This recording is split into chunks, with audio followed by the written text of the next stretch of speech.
ज्ञानाञ्जनशलाकया चक्षुरुन्मिलितं येन तस्मै श्रीगुरुवे नमः। श्रीचैतन्यमनोभीष्टं स्थापितं येन भूतले स्वयं रूपः कदा मह्यं ददाति स्वपदान्तिकम्। श्रीगुरो श्वेतापदकमलं श्रीगुरुं वैष्णवांश श्रीरूपं सहजातं सहगणनाथान्वितं तं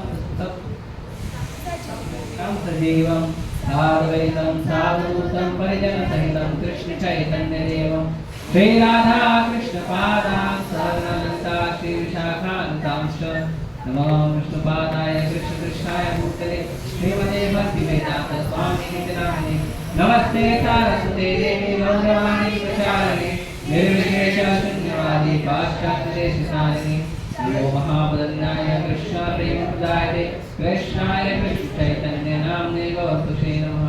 हे कृष्णा करुणा सिन्धु दीनबन्धु जगत्पते गोपेश गोपिकान्त राधाकान्त नमस्तुते तप्तकाञ्चन गौराङ्गी राधे वृन्दावनेश्वरी वृषभानुसुते देवी प्रणमामि हरिप्रिये वाञ्छाकल्पतरुभ्यश्च कृपासिन्धुभ्यैव च पतितानां पावनेभ्यो वैष्णवेभ्यो नमो नमः। जय श्री कृष्ण चैतन्य प्रभु नित्यानंद श्री अद्वैत गदाधर श्रीवासादि गौरभक्तवृंद। हरे कृष्णा कृष्णा कृष्णा हरे हरे हरे राम राम राम हरे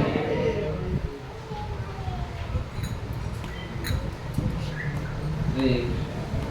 तो आप सभी का स्वागत है इस साप्ताहिक कार्यक्रम में, प्रीति भोज कार्यक्रम। तो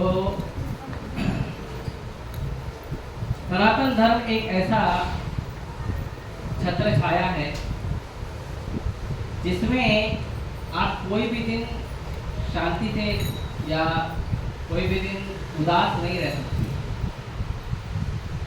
सनातन धर्म ऐसा छत्र छाया है जिसमें आप उदास कभी रह नहीं सकते, आपको मजबूरन खुश रहना पड़ेगा, ऐसा सिस्टम बना है। होता है ना, अभी मान लो कोई व्यक्ति थोड़ा दुखी है, दिन घर में शादी है, दुखी रह नहीं सकता वो, कोई ना कोई आके उसको हंसाएगा, खिलाएगा, कोई उसको कुछ खाना ला के देगा, है ना। और दूसरा, सनातन धर्म जो है वो आनंदमय है, क्योंकि हर दिन दिवाली है। दिवाली कितना दिन मनाते हैं आप लोग? एक दिन की 2 घंटा, शाम को 7 से 9 बस। तो आजकल लोग दिवाली को भी टीवी सीरियल बना दिए, है ना। टीवी सीरियल चलता है ना 2 घंटा 7 से 9। तो लक्ष्मी पूजन के दिन 2 घंटा लक्ष्मी जी की पूजा 7 से 9, तो वो हो गया उनका दिवाली। इसको त्योहार थोड़ी बोलते, इसको त्योहार नहीं बोलते। सनातन धर्म में दिवाली को 1 महीना मनाया जाता है, चाहे वो भगवान श्री राम को से प्रेरित या भगवान श्री राम के चरण कमलों में भक्त हो, वो भी 1 महीना मनाते हैं, पूरा कार्तिक। और चाहे भगवान कृष्ण की भक्ति करने वाले, दामोदर लीला का आनंद लेने वाले जो भक्त हैं, वो लोग मनाए पूरा 1 महीना। दिवाली 1 महीने का होता है, होली भी 1 महीने का होता है। अभी तो 2 घंटे का होता है, सुबह 10 से 12 रंग लगा के हो गया, फिर 12 से तो रंग छुड़ाने में टाइम जाता है, तो 4 घंटे का होली होता है। 10 से 12 रंग लगाओ, 12 से तो छुड़ाओ। ये त्योहार नहीं है, त्योहार में फॉर्मेलिटी नहीं है कि बॉस आए खड़ा होना जरूरी है। त्योहार कोई फॉर्मेलिटी नहीं है, वो आपके आनंद का आगार है, आपके आनंद का उत्सव है त्योहार। और सनातन धर्म एक ऐसा अद्भुत, अकल्पनीय और ऐसा जैसे मीठी हवा बहती है ना, या सुंदर छाया मिले किसी को, बहुत ज्यादा तपती हुई गर्मी हो और अचानक आपको छाया मिल जाए, तो कितना अच्छा लगता है। और अगर ठंडा ठंडा पानी मिल जाए तो हम धन्यवाद देते हैं पानी देने वाले का। हालांकि संसार में छाया ढूंढने का काम भक्तों में और अभक्तों में अलग अलग प्रकार का होता है। अभक्त लोग किस प्रकार छाया ढूंढते हैं संसार में और भक्त लोग किस प्रकार ढूंढते हैं, इसका फर्क है। इसके लिए जो वैष्णव गीत हमने गाया इसमें यही वर्णन है। पिताई पद कमल कोटि चंद्र सुशीतल, ये छाया है जगत जुड़ाए, इसकी छाया में पूरे संसार को आनंद मिलता है। लेकिन जो भक्ति नहीं करते हैं भगवान का, वो उनको कैसे छाया मिलता है पता है? जैसे रेगिस्तान में एक चूहा, तपती हुई धूप में रेगिस्तान में चूहा दौड़ रहा है, तो छाया चाहिए उसको, तो उसको अचानक एक छाया मिल जाती है, उसको अच्छा लगता है। लेकिन जब वो सिर उठा के देखता है तो छाया किसकी रहती है पता है? एक सांप अपना फन निकाल कर बैठे रहता है और उसके फलों की छाया में वो चूहे को छाया मिलती है। और जैसे ही वो चूहा सांप की ओर देखता है और सांप को समझ में आ जाता है कि अब ये भागने वाला है, वैसे ही सांप क्या करता है? हरे कृष्णा हरे कृष्णा कृष्णा कृष्णा हरे हरे राम राम। जो व्यक्ति भक्ति नहीं करता है उसको संसार में ऐसे ही आनंद मिलता है, उसका आनंद बस इतना ही होता है। बड़ा खुश होते हैं गाड़ी खरीदेंगे, बहुत खुश होते हैं, पहले तो बहुत पैसा जमा करते, गाड़ी खरीदेंगे गाड़ी खरीदेंगे गाड़ी खरीदेंगे गाड़ी खरीदेंगे। फिर जब खरीदने का टाइम आता तो सोचते हैं पार्किंग किधर करेंगे। उतनी जगह भी तो चाहिए 4 आदमी की पार्किंग के लिए, सड़क पर रखोगे तो 2-4 पार्ट गायब हो जाएगा उसका। फिर रोज सुबह उसको धोना भी पड़ेगा, मेंटेनेंस भी चाहिए, फिर उसको आपको बार बार चलाना भी पड़ेगा। कभी कभी होता है ना गाड़ी खरीदते हैं लेकिन ज्यादा यूज नहीं है, लेकिन मजबूरी में चलाना पड़ता है कि ज्यादा टाइम नहीं चलेंगे तो बंद पड़ जाएगी। तो सुख है गाड़ी चाहिए, लेकिन उसका दुख है उसका पार्किंग चाहिए, उसका मेंटेनेंस चाहिए, उसको रोज धुलाना चाहिए। ये संसार का सुख है। हाँ, और खाएगा अलग से महाप्रसाद, उसका महाप्रसाद पेट्रोल है, क्या करेगा? हमारी तरह अन्न नहीं खाता है। फिर बड़ा मकान चाहिए, क्यों बड़ा मकान चाहिए? नहीं, मेरा मकान सबसे बड़ा होना चाहिए, ठीक है ले लो। फिर टेंशन होता है इतने बड़े मकान में मैं अकेले कैसे रहूंगा।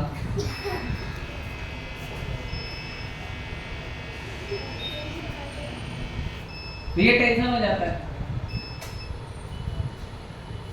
पहले क्या इच्छा रहती है? बड़ा मकान चाहिए, 2 BHK 3 BHK 4 BHK बंगलो। फिर टेंशन क्या होती है? अकेले कैसे रहो। पहले वाइफ बोलती है अरे बड़ा घर लो ना, वो देखो बाजू वाले कितना बड़ा घर है, बड़ा घर लो। फिर चलो ठीक है, बेचारा मेहनत करके 5 साल 10 साल में बेचारा मेहनत करके इच्छा पूरी करता है, बड़ा घर लेता है। फिर वो बेचारा सुबह निकल जाता है जॉब करने के लिए, है ना। अभी घर लिया है तो उसका लोन का किस्त भी तो चुकाना है, उसके लिए तो मेहनत करना पड़ेगा ना। फिर वो निकल जाता है, फिर फोन करके बोलती है अरे इतना बड़ा घर है मैं अकेले कैसे रहूं। तो संसार का सुख ऐसा ही है। ये मैं प्रैक्टिकल एग्जांपल बता रहा हूं आप लोगों को, आप लोग इसको रोज जी रहे हो और खुशकिस्मत अगर नहीं जी रहे हो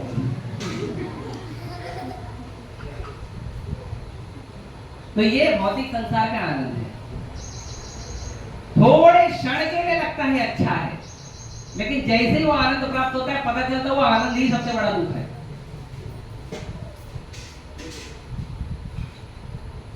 लेकिन भगवान के चरण कमल का आनंद ऐसा नहीं।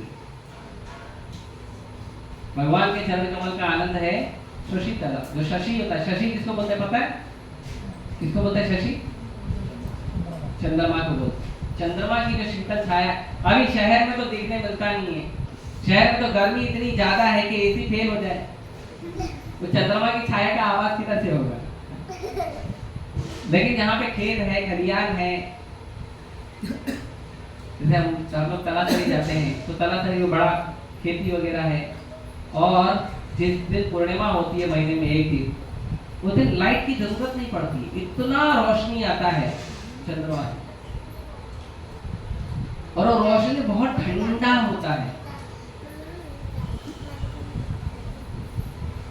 लेकिन कह रहे हैं कि नित्यानंद प्रभु का चरण कमल कैसा है? कोटि, उसमें करोड़ जोड़ दिया है कि करोड़ों चंद्रमा की जो शीतलता है, जो छाया है, वो शीतलता नित्यानंद प्रभु के चरण कमल से मिलती है।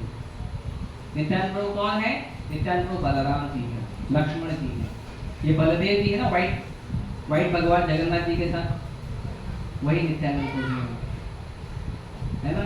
यहाँ पे राइट साइड में है, वहां भी राइट साइड में, गौर निताई में भी निताई राइट साइड में है, और जगन्नाथ बलदेव सुभद्रा में भी राइट साइड में है। तो नित्यानंद प्रभु जो है वो और कृष्ण, उनमें अंतर नहीं है। तो आज हम चर्चा करेंगे द फेस्टिवल ऑफ पनिशमेंट, दंड का महोत्सव। किसी व्यक्ति को दंड दिया गया था 500 वर्ष पहले, और वो दंड ऐसा था कि वो दंड को महोत्सव कहते हैं। क्या कहते हैं? अभी कोई व्यक्ति है, उसको दंड दिया है, तो उसको अच्छा लगेगा, ठीक है, नेक्स्ट ईयर वापस देगा, अच्छा लगेगा। लेकिन ये ऐसा दंड है कि इसका भी महोत्सव मनाते हैं। इसके लिए कई बार लोग टेंशन में आ जाती है, इस्कॉन वाले का दंड भी महोत्सव होता है, तो महोत्सव क्या होगा? इनका दंड भी उत्सव है, तो उत्सव को क्या बोलेंगे? फिर उत्सव को बोलते हैं महा महोत्सव।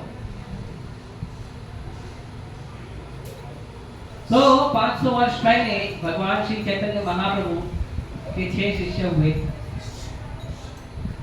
रघुनाथ दास, रूप गोस्वामी, सनातन गोस्वामी, रघुनाथ दास गोस्वामी, रघुनाथ भट्ट गोस्वामी, गोपाल भट्ट गोस्वामी और जीव गोस्वामी। ये चैतन्य महाप्रभु के 6 शिष्य हुए। ये 6 के 6 गोस्वामी हैं। वृंदावन में ये कोई साधारण लोग नहीं थे।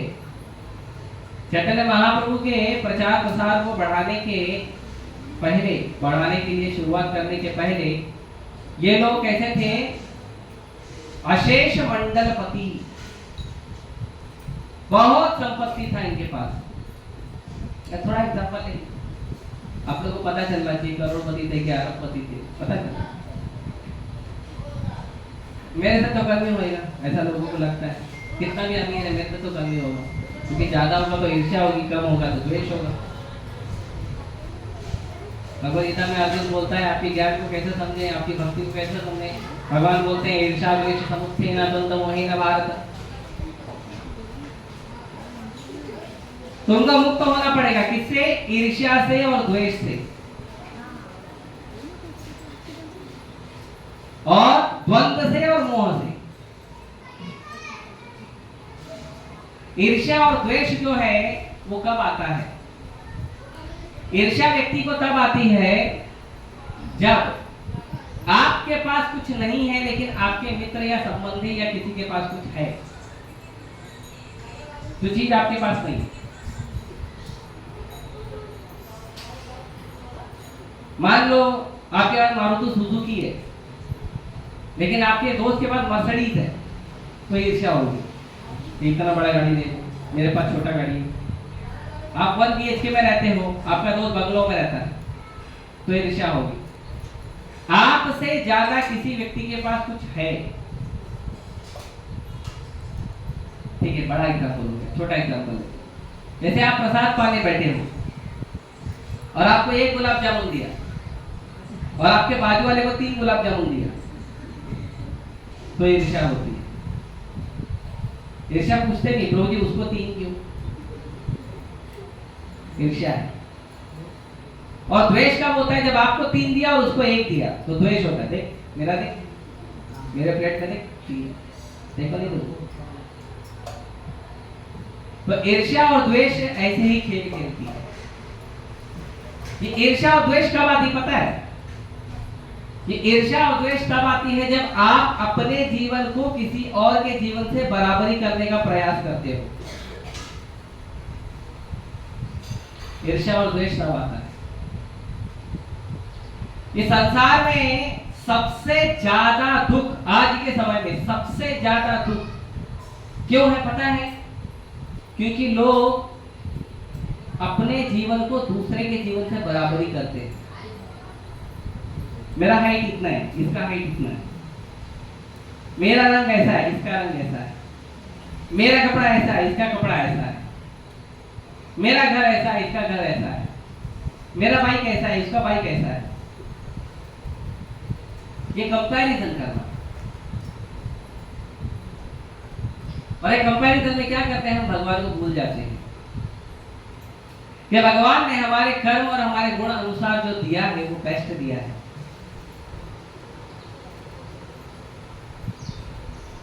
इसके लिए हमको ईर्ष्या और द्वेष में नहीं रहना चाहिए। क्यों? क्योंकि ईर्ष्या और द्वेष तब आता है जब आप बराबरी करते हो। अपने जीवन को किसी और के जीवन से कंपेयर मत करो। आपका जीवन आपके लिए बेस्ट है। भगवान ने आपका जीवन, आपके जीवन की परिस्थितियां, आपके जीवन का सुख, आपके जीवन का दुख आपके अनुसार दिया है, दूसरे के अनुसार नहीं दिया है। और आप उसको और बड़ा कर देते हो। हम लोग क्या करते हैं, हम उस दुख को और बड़ा कर देते हैं। कब? जब हम बराबरी करने लगते हैं।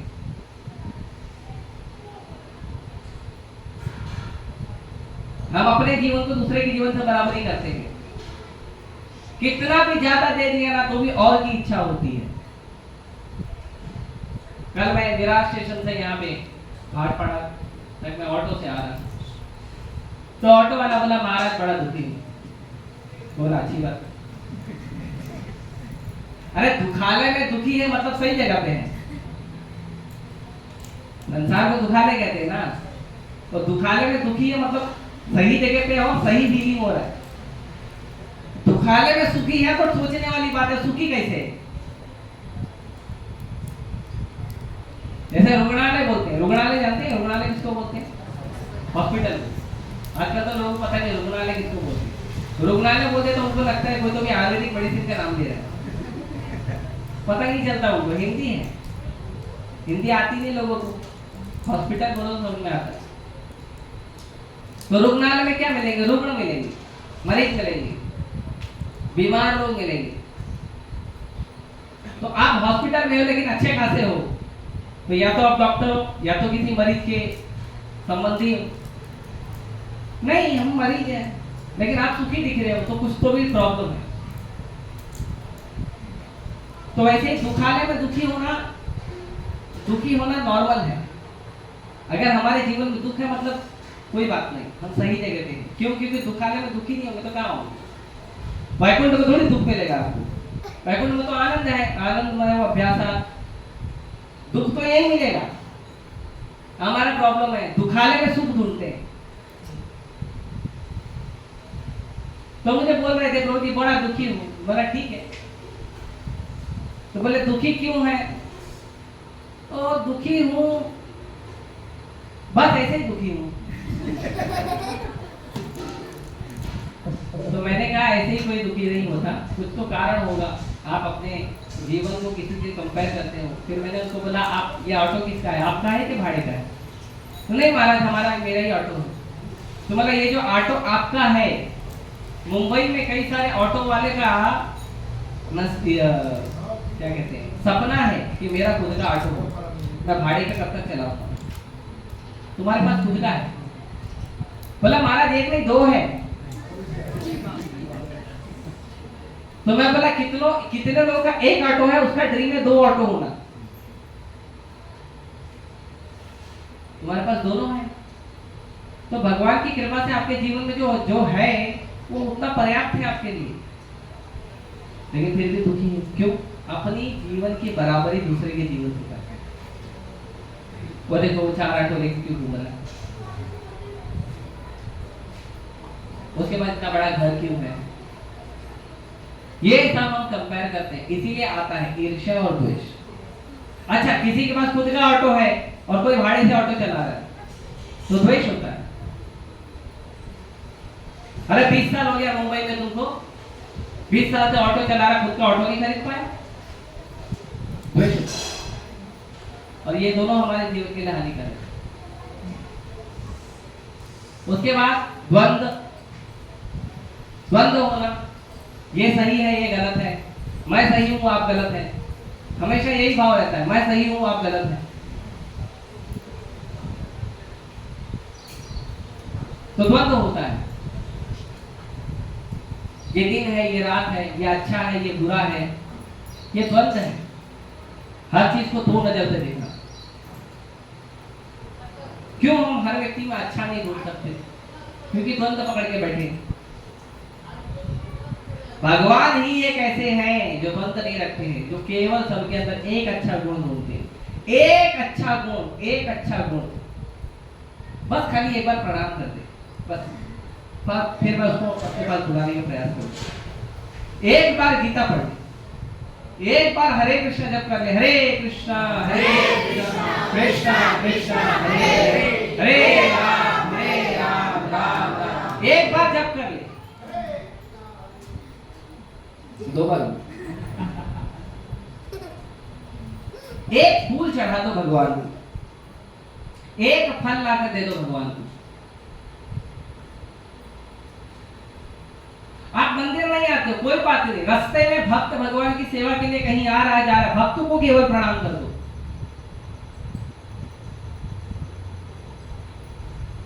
मजाक में, ईर्ष्या में, किसी को चिढ़ाने के लिए हरे कृष्ण बोल दो।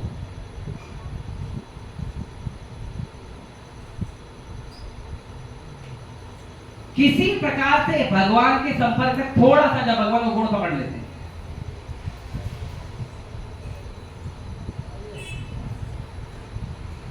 भगवान ही एक ऐसे जो केवल गुण पकड़ते हैं।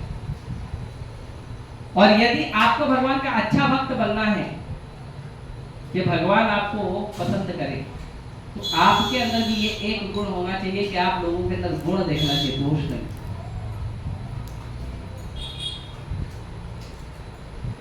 दोष नहीं देखना चाहिए। हम लोग दोष देखते हैं इसीलिए दुखी रहते हैं। अगर हम गुण देखने का प्रयास करेंगे तो सुखी रहेंगे, आनंद में रहेंगे। भगवान छोटा छोटा गुण पकड़ते हैं। 9 प्रकार की भक्ति है, ये 9 प्रकार की भक्ति बताए हैं। 9 नहीं कर सकते हो, 8 करो, 8 नहीं कर सकते हो, 7 करो, 5 करो, 2 करो, 1 तो करो। भगवान ऐसे बोलते, 1 तो करो, श्रवण करो कम से कम भगवान की कथा का। नहीं तो गीता पढ़ो, लोगों को जाके प्रचार करो, कीर्तन करो, कुछ नहीं तो भगवान का चरण सेवा करो। कुछ नहीं है, अगर कुछ नहीं कर सकते, पैसा नहीं है, रुपया नहीं है, समय नहीं है, बहुत बिजी है, एक फोटो लेके जाओ जगन्नाथ बलदेव सुभद्रा का, अपने घर में रखो और जगन्नाथ भगवान को प्रणाम करो, उनकी स्तुति करो, उनको प्रणाम मंत्र से उनको प्रणाम करो। नीलाचल निवासाय नित्याय परमात्मने बलभद्र सुभद्राय जगन्नाथाय ते नमः। एक प्रणाम करो। वो नहीं आता प्रभु जी, इतना संस्कृत आता, हरे कृष्ण मंत्र आता है, हरे कृष्ण मंत्र बोलो। एक गुण, तो ये हमारा जो जीवन में दुख है उसके यही कुछ कारण है। ईर्ष्या, द्वेष, द्वंद, मोह, और ये सब आता है सबसे पहला जब हम अपने जीवन की दूसरे के जीवन से बराबरी करते हैं। अगर मान लो कोई व्यक्ति है टीवी में नहीं तो फिल्म में काम कर रहा है और वो झगड़ा करे, मेरे को विलन का रोल क्यों दिया, मेरे को हीरो का रोल चाहिए। नहीं, उसको जो परिस्थिति दी है डायरेक्टर ने, उसको अपनी परिस्थिति में अच्छा निभाना है। तो भगवान ने हमारे जीवन में जो परिस्थिति दी है उसको अच्छे से निभाइए, तो हमारे जीवन में ईर्ष्या, द्वेष, द्वंद, मोह कम हो जाएगा और भगवान के प्रति आकर्षण बढ़ेगा। तो ये बहुत ज्यादा महत्वपूर्ण है। तो 500 वर्ष पहले बंगाल में एक सप्तग्राम नाम का गांव है, सप्तग्राम। वहां पे एक जमींदार रहते थे, बड़े जमींदार। जमींदार जानते हैं किसको कहते हैं? जमींदार या टैक्स कलेक्टर होते थे। वो क्या करते थे, वो जाके पब्लिक से टैक्स लेते थे और फिर टैक्स क्या करते थे, गवर्नमेंट को जमा करते थे। तो गवर्नमेंट का एक लिमिट होता है, इतना टैक्स आप जमा करो, 10 लाख 12 लाख रुपया आप जमा करो। नहीं, ज्यादा टैक्स आ गया तो आप क्या करो, 10 लाख 12 लाख जमा करो, जो ज्यादा आ गया आपके पास रखो। तो बड़े टैक्स कलेक्टर थे, बड़े जमींदार थे। उनका नाम था गोवर्धन मुजुमदार।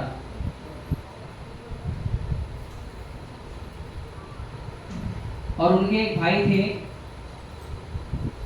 हिरण्य मुजुमदार, दो भाई। और उनके खानदान में एक ही बेटा रघुनाथ। जो 6 गोस्वामी है ना, इन 6 गोस्वामी में रघुनाथ दास गोस्वामी और एक रघुनाथ है रघुनाथ भट्ट गोस्वामी। तो हम रघुनाथ दास गोस्वामी जी की चर्चा कर रहे हैं। तो रघुनाथ दास गोस्वामी, उनके पूरे परिवार में, पूरे खानदान में एक ही वंशज था, न पे और कोई बेटी वगैरह कोई, बस एक। बड़े अमीर थे। जैसे रूप गोस्वामी, रूप गोस्वामी प्राइम मिनिस्टर थे, प्राइम मिनिस्टर बंगाल में। और उनके भाई सनातन गोस्वामी फाइनेंस मिनिस्टर। गोपाल भट्ट गोस्वामी, पिछली बार जैसे हमने चर्चा किया था, गोपाल भट्ट गोस्वामी वो रंगनाथ मंदिर के हेड पुजारी के बेटे। रंगनाथ मंदिर कितना बड़ा पता है? 800 एकड़ में है। 1000 तो पिलर है उसमें। मैं पिछली बार बताया था, ऑटो से घूमना पड़ेगा और पैदल घूमना है तो 2-3 दिन आराम से निकाल के जाओ। और भगवान रंगनाथ जी का दर्शन भी बहुत बड़ा होता है। ये जितना बड़ा मंदिर है ना, वो दीवार से ये दीवार तक, उतना बड़ा तो भगवान का विग्रह है। इसके लिए भगवान का दर्शन एक दरवाजे से नहीं होता, 3 दरवाजा लगता है। पहले दरवाजे से चरण, दूसरे दरवाजे से नाभि, तीसरे दरवाजे से भगवान का श्रीमुख।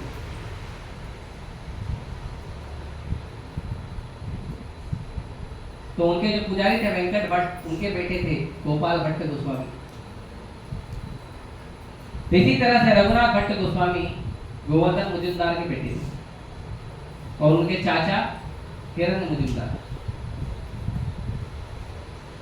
तो गोवर्धन मुजुमदार और हिरण्य मुजुमदार ये टैक्स कलेक्टर थे। ये क्या करते थे?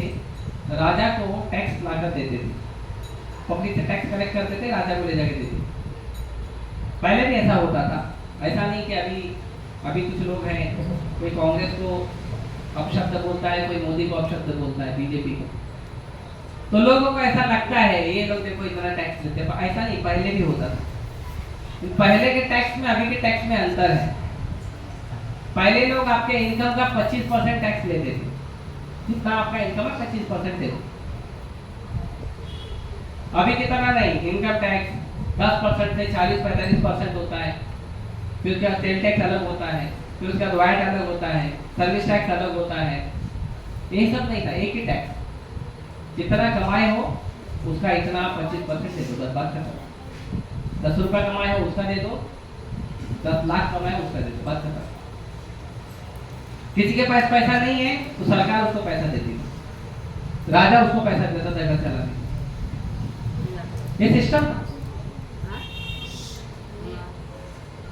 तो टैक्स कलेक्टर थे गोवर्धन मुजुमदार। तो कितना टैक्स कलेक्ट करते थे पता है? गोवर्धन मुजुमदार जब टैक्स कलेक्ट करते थे तो ऐसे तो वो बहुत ज्यादा कलेक्ट करते थे, लेकिन उनका जो महीने का इनकम था, सरकार को टैक्स देने के बाद जो उनका महीने का इनकम था वो था 8 लाख रुपए। नहीं, सोने के सिक्के, इसको मुगल भाषा में अशरफी कहते हैं। 8 लाख सोने के सिक्के, वो उनका महीने का इनकम था। अभी आज के समय में पूरी दुनिया में कोई कितना भी बड़ा अमीर आदमी हो, अगर आप कैलकुलेशन करोगे 8 लाख सोने के सिक्के का एक महीने का इनकम, है कोई इतना अमीर?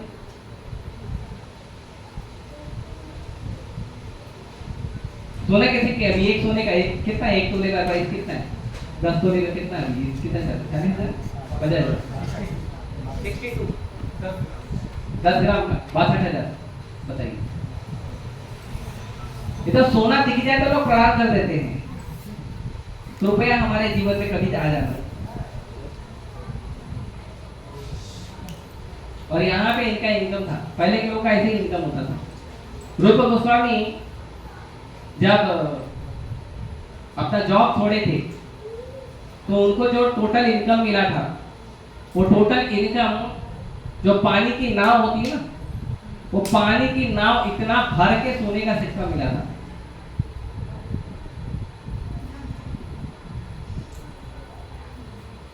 और मालूम उन्होंने क्या किया, उसका इतने इनकम का क्या किया, उसका 50% उन्होंने भगवान और भगवान के भक्तों की सेवा में दान कर दिया। 50%। आजकल तो हम लोग सोचते हैं कितना दान दो, हस्बैंड वाइफ डिस्कस करते हैं कितना देना चाहिए। पहले के लोग ऐसा दान करते हृदय खोल के। और प्रभुपाद जी के शिष्य लोग तो 100% दान करते थे, 100%। प्रभुपाद जी के एक शिष्य हुए ब्रह्मानंद प्रभु, बाद में ब्रह्मानंद महाराज।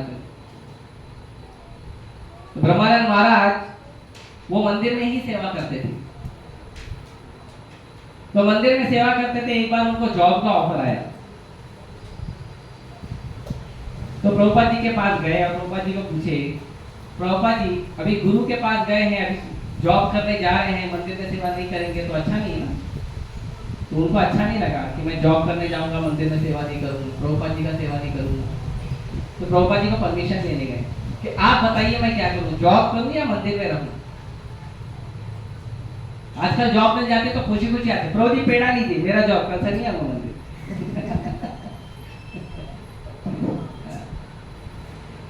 ब्रह्मानंद महाराज जैसा नहीं।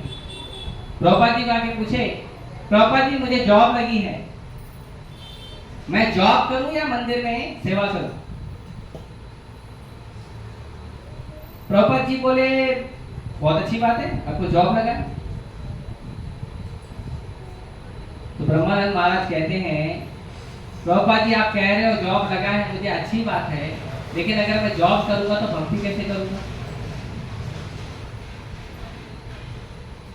जॉब मेरे लिए महत्वपूर्ण नहीं है, मेरे लिए महत्वपूर्ण है भगवान का भक्ति और आपकी सेवा। ये 50 साल पहले की बात है। अमेरिकन शिष्य प्रभुपाद जी को कह रहे हैं, भारतीयों की बात नहीं होगी। तो प्रभुपाद जी ने कहा ऐसा कुछ नहीं है, आप जॉब करो, आप अच्छा है, आप जॉब करोगे तो मेरा डोनेशन का प्रॉब्लम खत्म हो जाएगा। प्रभुपाद जी ने कहा आप जॉब करो और जो भी इसका आपका सैलरी आता है मेरे को दे दो, मैं कृष्ण की सेवा में लगा दूंगा, खाना पीना मंदिर में। आपको क्या चिंता है, आपका पूरा जो टोटल है इसको बोलते हैं कर्म योग। जिस कर्म की लोग बात करते हैं ना, कर्म योग करो, कर्म करना भगवान ने भगवत दिया, भगवान ने इस कर्म को कैसे करने के लिए कहा भगवत। अभी देखता हूँ क्लास के बाद कितने लोग आते हैं मेरे पास। तो भगवान ने कहा या तो 100% टाइम भगवान को दो, भगवान की सेवा में दो, भगवान के लिए कुकिंग करो, मंदिर क्लीनिंग करो, कुछ कंस्ट्रक्शन करो, कुछ भगवान के लिए करो। नहीं कुछ है तो जाओ अलग अलग जगह जाके समाज में जाके दान लेकर आओ, कुछ तो सेवा करो, पुस्तक वितरण करो, 100% टाइम दो। तो कोई बोलेगा नहीं हम जॉब करना, ठीक है जॉब करो, लेकिन जॉब का जो रिजल्ट है, फल जो है वो भगवान को देना है।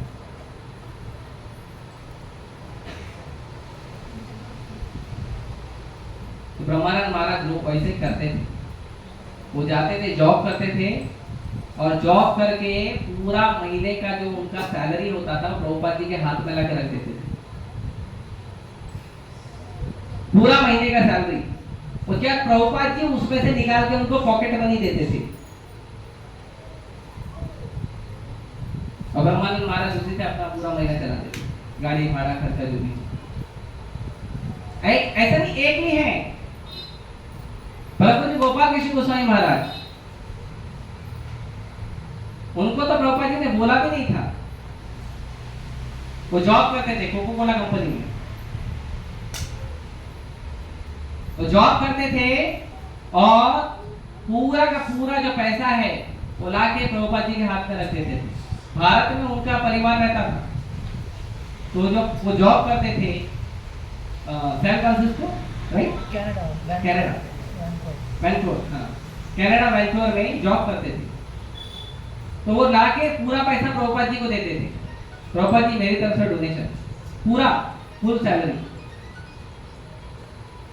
और प्रभुपाद जी उसमें से पैसा निकाल के उनको पॉकेट मनी देते थे। महाराज वो पैसा अपने घर भेज देते थे इंडिया में, अपने पास 1 रुपया नहीं रखते थे। तो एक बार उनको कुछ भक्तों ने पूछा कि आप जो सैलरी लाते हो प्रभुपाद जी को दे देते हो, और प्रभुपाद जी जो खर्चा देते हो वो अपने घर भेजो, तुम्हारे पास क्या रखते हो, खुद का पर्सनल खर्चा कुछ है? बोले पर्सनल खर्चा क्या होता है?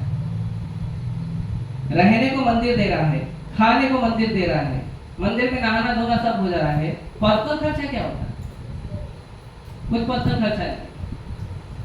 प्रभुपाद जी उस समय से बोलते थे ये गोस्वामी है। तो ऐसे दान दिया जाता था, ऐसे लोग दान देते थे। अभी तो ऐसा भगवान के सामने प्रार्थना करते, भगवान 20 लाख 50 लाख 2 लाख 2 करोड़ रुपए दे देना, है ना? अभी देना है तो भगवान को भी कुछ देना, तो ते ढूंढते 2 रुपये है, वो 2 रुपये भगवान को देके 2 करोड़ रुपया मांगते। ऐसे दान नहीं दिया, खुले हृदय से, आनंद से। दान मतलब आनंद, त्याग आनंद है। आप जब देते हो तो आनंद आना चाहिए, दुखी नहीं होना चाहिए। ये नहीं होना चाहिए प्रभु जी को डोनेशन दे दिया, बाद में घर में हस्बैंड वाइफ जो है वो एक दूसरे से तू मन में कर रहे, इतना देना चाहिए था, ज्यादा क्यों दिया? वो नहीं। तो गोवर्धन मुजुमदार और हिरण्य मुजुमदार ये टैक्स कलेक्ट करते थे, तो 8 लाख सोने के सिक्के इनका महीने का इनकम था, और एक ही बेटा, पूरे प्रॉपर्टी का एक ही वारिस रघुनाथ, और कोई है नहीं वारिस। तो रघुनाथ दास गोस्वामी वो अपने घर में रहते थे। उस समय उनकी कुछ 12 साल उम्र थी, लेकिन रघुनाथ दास गोस्वामी बार-बार घर से भाग जाते थे। ऐसा नहीं उनको एंड्रॉइड फोन दे दिया, गेम खेलते बैठे हैं, फोन था ही नहीं उस समय, लेकिन बेकार में समय नहीं बर्बाद करते थे। 12 साल की उम्र थी। जय श्री जगन्नाथ सुंदर भगवान की, जय श्री गौरताय की, जय श्री जगन्नाथ बलदेव सुभद्रा महारानी की, श्री प्रभुपाद के। तो 12 साल की उम्र थी रघुनाथ दास गोस्वामी की। इतना पैसा घर में रखा है, इतने अमीर हैं, और घर छोड़ के भाग जाते थे। कहाँ जाते थे? भक्ति करने। बचपन से ही भक्ति का उनको रुचि था, बार बार भाग जाते थे घर छोड़ के भक्ति करने। फिर 2 साल के बाद शांतिपुर में चैतन्य महाप्रभु गए। शांतिपुर बहुत ही फेमस जगह है, बंगाल में बहुत फेमस जगह है। शांतिपुर का एक ऐसा महत्व है कि शांतिपुर में यदि कोई अद्वैत आचार्य के आविर्भाव में के माध्यम अद्वैत आचार्य जी के आविर्भाव दिवस के दिन यदि आप या तो खिचड़ी खा लो या तो खिचड़ी बांट लो, आपको भगवत धाम प्राप्त होगा। क्या करने से? बैठ के खिचड़ी खाने से आपको भगवत धाम प्राप्त होगा। मैं 2 बार खाया, और हमारे बंगाल के भक्त हर साल खाते हैं। तो शांतिपुर में चैतन्य महाप्रभु गए, वहां पे अद्वैत आचार्य जी का घर है। तो चैतन्य महाप्रभु नित्यानंद प्रभु अक्सर जाया करते। तो शांतिपुर में वो गए थे, तो उनको पता चला रघुनाथ दास गोस्वामी को कि शांतिपुर में चैतन्य महाप्रभु आए हैं। तो उनकी इच्छा हुई मिलने की। जिसका भगवान का भक्ति होता है ना, उसका नेचुरल इच्छा होता है साधु से मिलने का, साधु से बात करने का। तो उनका इच्छा था चैतन्य महाप्रभु को मिले। तो बड़ा सभा लगा था, चैतन्य महाप्रभु बैठे हैं, बड़ी सभा लगी थी। और रघुनाथ दास गोस्वामी अभी वीआईपी आदमी है, अमीर है, वीआईपी है ना, आजकल वीआईपी टिकट मिल जाता है, डायरेक्ट एंट्री। तो जो वीआईपी होता है उसको डायरेक्ट एंट्री मिलती है। अब इतने बड़े जमींदार है, इतने सारे गांव के टैक्स कलेक्टर के बेटे हैं, तो डायरेक्ट वीआईपी एंट्री मिल गई। वीआईपी एंट्री लिए सीधा चैतन्य महाप्रभु के पास गए, उनके चरण में अपना सर रख दिए और चैतन्य महाप्रभु को बोलते हैं मैं घर नहीं जाऊंगा, आज से मैं इस्कॉन ज्वाइन करना चाहता हूँ, घर नहीं जाना मुझे। चैतन्य महाप्रभु ने डांटा, नहीं घर जाओ, घर जाओ, तुम्हारे पिताजी का इतना बड़ा बिजनेस है, उसको देखो संभालो। नहीं मैं नहीं जाऊंगा। तो चैतन्य महाप्रभु ने कहा कि देखिए तुम मुझे शरणागत हो ये मैं जानता हूं, लेकिन अभी आप घर पर जाओ, समाज में समाज के लोगों की तरह रहो और अंदर से भक्ति करो। हमारा उल्टा है, बाहर से धोती कुर्ता बड़ा बड़ा माला हाथ में बीड़ बैग लेके घूमते, अंदर कुछ और चलते रहता है। कलयुग के जीव है, क्या करें। ऐसा आपका नहीं, मैं अपनी भी, हमारा मतलब मेरा भी ऐसा ही। बाहर से धोती कुर्ता लाल कपड़ा दिखता है, अंदर से तो क्या क्या चल रहा मालूम नहीं। तो चैतन्य महाप्रभु ने कहा रघुनाथ दास गोस्वामी को कि आप बाहर से सामाजिक लोगों के साथ संसारी लोगों की तरह रहो, लेकिन अंदर से आप मेरी भक्ति करो, अपना भजन चालू रखो। और मैं जानता हूं कि तुम मेरे अच्छे भक्त हो, अगर तुम ऐसा करोगे, अच्छे से हृदय से भक्ति करोगे तो भगवान कृष्ण बहुत जल्दी ही आपको कृपा करेंगे। तो रघुनाथ दास गोस्वामी, भगवान का आदेश है तो ठीक है चलो जाएंगे। घर पे गए, अब मन तो लगता ही था, उनका शादी करा दिया था उनके माता पिता ने। पहले कम उम्र में शादी हो जाती थी, इसके लोग टिकटॉक पे या सोशल मीडिया पे एक दूसरे को वो आई लव यू का गेम नहीं खेलते थे, पहले ही शादी हो जाती थी। आजकल पहले शादी नहीं होती है तो बच्चे अपने से ही ढूंढने लगते हैं। पहले मम्मी तो बाद में ढूंढेगी, है ना, 20 साल 22 साल के बाद ढूंढेगी, मेरा बीकॉम बीएमएस जब तक हो जाएगा तब मम्मी ढूंढेगी, बीएससी हो जाएगा, एमटेक हो जाएगा। हम पहले ढूंढ के रखते हैं, जैसे एमटेक हुआ एक डिग्री हाथ में, दूसरा डिग्री मम्मी के हाथ में दे देंगे, देखो मैं देख लिया तुम्हारे, है ना, बहू दामाद जो भी है। तो इसीलिए कम उम्र में शादी कर दी जाती है। ये बाल विवाह बहुत साइंटिफिक है। 12 साल 13 साल 14 साल की उम्र में जो यौवन का विचार है वो व्यक्ति के मन में आने लगता है, चाहे स्त्री हो या पुरुष।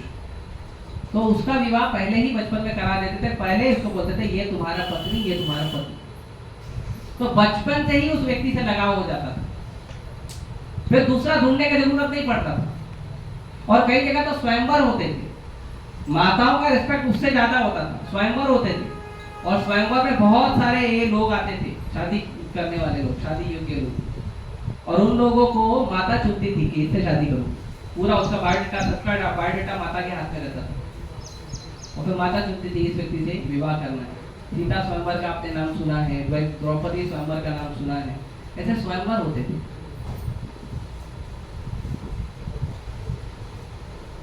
आजकल की तरह नहीं, अब हम तो भेजते हैं स्कूल में पढ़ाई करने के लिए, वो स्कूल में अपना फिक्सिंग करके आ जाते हैं, डायरेक्ट आके हमको गुड न्यूज देते हैं। इसीलिए बाल विवाह। और ऐसा नहीं है शादी किया दूसरे दिन चलो जाओ, अभी वो तो अभी करना पड़ता है।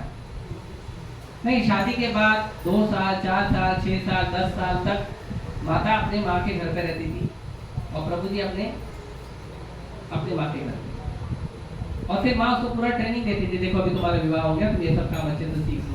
और प्रभु जी को ही बोलते थे शादी हो गया तुम्हारा, काम धाम सीखो। अभी तो 22 24 साल से निकलने घूमते रहता लड़के लोग, कोई जॉब ही नहीं। Naukri.com, job.com और ना जाने कितने सारे .com पे उनके रिज्यूम पड़े हुए, नौकरी नहीं मिलती क्योंकि जिम्मेदारी है ही नहीं, खाना पीना घूमना है। तो पहले ही उनको चेतना बना दी जाती थी कि तुम बड़े होकर एक जिम्मेदार व्यक्ति बनोगे। अब नहीं बेटा तू कर जो करना कर, बाकी मैं देख लूंगा। बाद में क्या होता है, सच में पिताजी को देखना पड़ता है। तो इसीलिए ये जो आधुनिक विचार है, जो वैदिक विचार के पूरी तरह विपरीत है, ये आधुनिक विचार जो है ये आधुनिक समाज को नुकसान पहुंचा रहा है। द्रौपदी की बहनों का भी शादी जल्दी कम उम्र में ही हो गया था। तो इस तरह से रघुनाथ दास गोस्वामी का जो विवाह है वो जल्दी कर दिए थे। अब क्योंकि इतने बड़े टैक्स कलेक्टर के बेटे हैं तो बहुत सुंदर स्त्री जो है कन्या देखकर उनका विवाह किया, बहुत सुंदर। अब बहुत सारा पैसा और सुंदर स्त्री होने के बावजूद रघुनाथ दास गोस्वामी भाग गए। तो उनकी मां ने कहा इसका पैर जो है वो लोहे की चैन से बांध दो, बार बार भाग जाता। तो गोवर्धन मुजुमदार कहते हैं कि संसार में सबसे बड़ा और सबसे कठोर दो ही बंधन है, एक पैसा और दूसरा स्त्री। आप लोग बुरा मत मानना, शास्त्र में क्या वही बोल रहा हूं, तो बाद में मिलेंगे। प्रभु जी क्या बोल रहे थे आप? ये दो बंधन है पुरुषों के लिए, या शादी बोल सकते हैं आप। तो ये दो बंधन जो है वो सबसे ज्यादा मजबूत है। तो गोवर्धन मुजुमदार कहते हैं कि जिस व्यक्ति को पैसा नहीं बांध पाया और सुंदर अप्सरा जैसी स्त्री नहीं बांध पाई, उसको तो ये लोहे की जंजीर बांधेगी। इतना ताकत है इसमें। ये भगवान कृष्ण की भक्ति में पागल है। फिर भी माँ है, माँ का दिल नहीं मानता है। अरे बेटा चलेगा, एक ही बेटा है, पूरे खानदान में एक ही बेटा, चलेगा तू? तो 12 सिक्योरिटी गार्ड लगा के रखे थे। रघुनाथ दास गोस्वामी भाग रह जाए, 12 सिक्योरिटी गार्ड।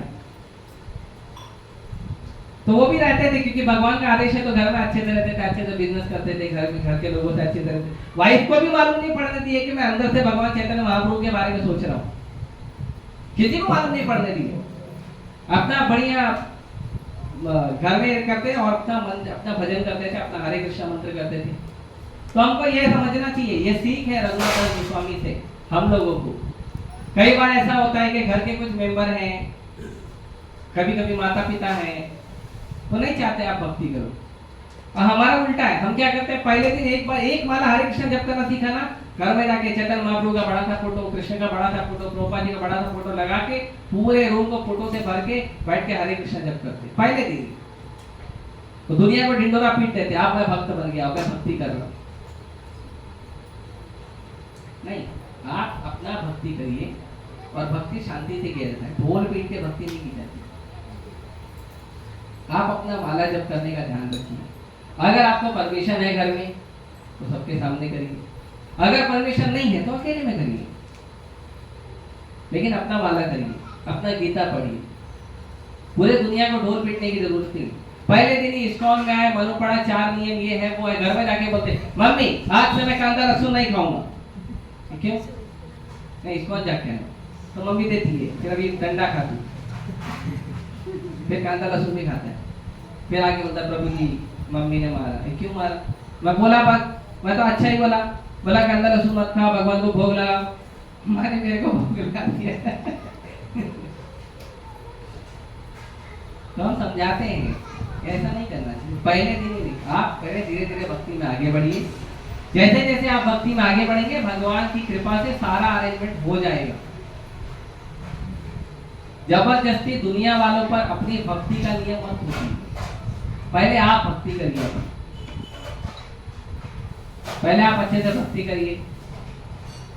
आप एक बार मंदिर में आएंगे, दूसरे हफ्ते से सीधा धोती कुर्ता घर से पहन के निकलेंगे। नहीं, आपकी इच्छा है धोती कुर्ता पहनने का, बैग में रखो, मंदिर में आके पहन लो।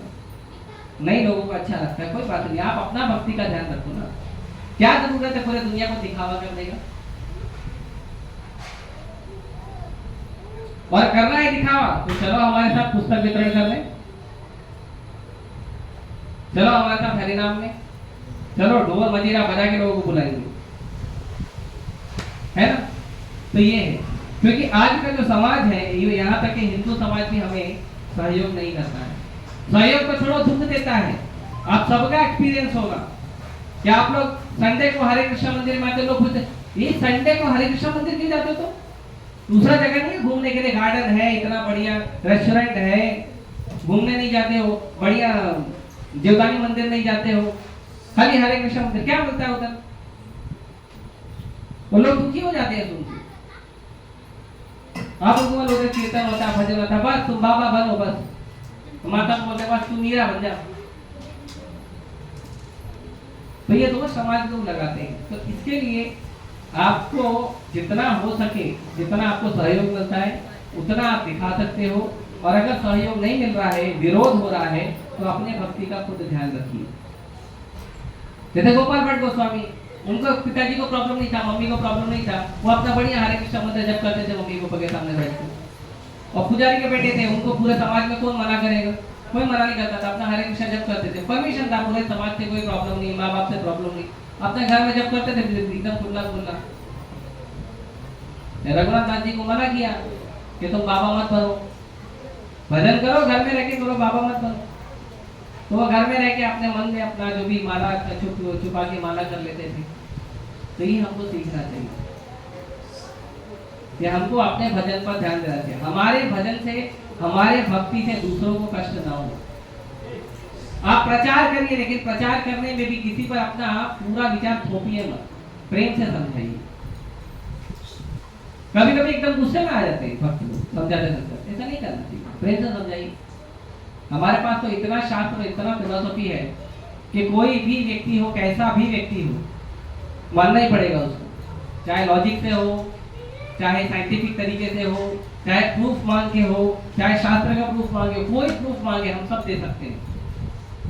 सारा प्रूफ दे सकते हैं कि भगवान का यहाँ पे अस्तित्व है। सबसे बड़ा है, आप एक माला जप कर रहे हो, एक माला जप करेगा उसको अपने आप समझ में आ जाएगा, भगवान का जो हृदय में आनंद प्रकट होगा ना, समझ जाएगा वो। इससे बड़ा प्रूफ क्या चाहिए? है ना? कोई बोलता है मिठाई कैसी है, मिठाई वाला क्या करता है? क्या करता है मिठाई वाला? हाँ, थोड़ा तोड़ के लो, खुद ही टेस्ट करो, उसको टाइम नहीं रहता है एक्सप्लेन करने को, मावे का बना है, दूध का बना है, थोड़ा तोड़ के दे देता, दूसरे ग्राहक को देखता, इसको समझ में आ जाता कैसी है, अच्छा लगा तो ठीक, नहीं चला दूसरे दुकान पे। तो कोई बोलता है भगवान की भक्ति में क्या आनंद हो, एक माला लो, बैठो जब करो, समझ में आ जाएगा। ये गीता लो, 5 मिनट गीता पढ़ो, समझ में आ जाएगा। समझाओगे, कितना समझाओगे उसको? और अगर उल्टा बुद्धि है, उल्टा ग्लास है, कितना पानी भरोगे उसमें? कितना पानी भरेंगे? कभी कभी और बताओ, चल तुम बताओ भगवान कैसे होते हैं, कैसे, उसको बोल देने का भाई साहब इस समय आप समझने के मूड में नहीं,